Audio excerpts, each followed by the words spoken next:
6 actors portrayed 5 famous and some not so famous Yankton legends at Tuesday night's historic cemetery walk at the Yankton Cemetery. The annual event is a partnership between the Yankton Community Library and the Dakota Territorial Museum. The Reverends Michael and Molly Carlson portrayed Reverend Joseph Ward and his wife Sarah, an educational pioneer of the Dakota Territory who arrived in Yankton in 1868.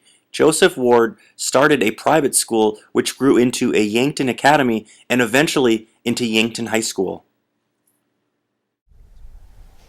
Well, I think this is great. People can learn a lot about the history, and being new to town ourselves, it's a great opportunity to learn more about Yankton and the Dakota Territory and start meeting more people and hearing more and more stories. It's a unique opportunity to learn history in a living sort of way. And my first set of questions indicated there's a lack of information that we were able to discover quickly, but yes. Well, there's so much to learn, and we were given from the Historical Society some documents to look at or stories that have been written. One of them may have been in Press Dakotan, about the wards, and also I did, looked them up on Wikipedia. You never know if that's on spot on or not, but yeah, it was fun. I really enjoy researching history and trying to be as accurate as I can, but I'm sure we don't know everything. No. Russell Graff portrayed Governor Newton Edmonds, the second governor of the Dakota Territory.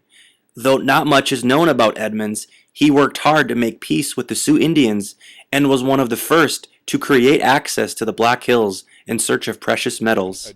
Jimmy, that was interesting because fortunately we do have a wonderful Dakota Territory right down at the theater, and it's good because I went down there and we spent some time, about an hour and a half, going through various things in the wardrobe to be able to come up with an appropriate costume that kind of looks a little bit like what that Governor Newton Edmonds wore, and this is similar, but it's the best we could do in a pinch, and they were so kind as far as helping out. Other than that, I let the beard grow out just a little bit more, not quite as trimmed as what it would normally be. Hair got a little bit bushier. And so, yeah, there's a little preparation that's been going on.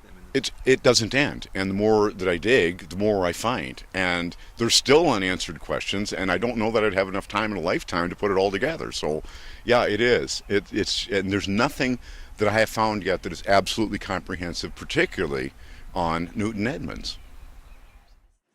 Jacob Fokin portrayed Patrick Patsy Mangner, a famous boxer who eventually helped establish the Blue Fox Saloon before his murder in 1934. Well, I've been talking with Crystal, and she gave me an old newspaper article that kind of went through everything that Patsy had done, had his obituary. There wasn't a whole lot to find out there as far as the internet went, which I was a little bit surprised. He's an interesting character. So for me, it was taking what I got from Crystal.